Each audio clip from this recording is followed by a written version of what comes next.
біз асым қырағатының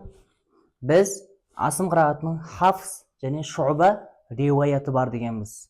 Енді олардың арасында айырмашылықтар бар. Сол айырмашылықтың кейбіреуін, яғни ақырын атап өтсек.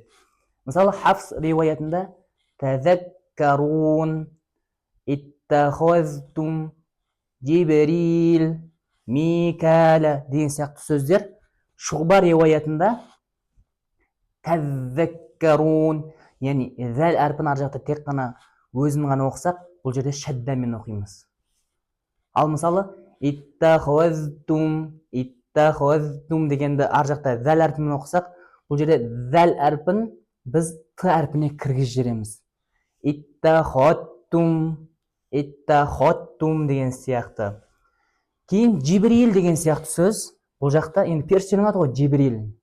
Бұл жақта Жабраила.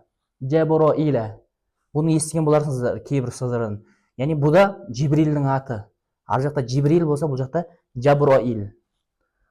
Ал Микаил деген періште, ар жақта Микәлә. Ал шуба риуаятында оны Микаил деп оқиды. Яғни осындай айырмашылықтары бар.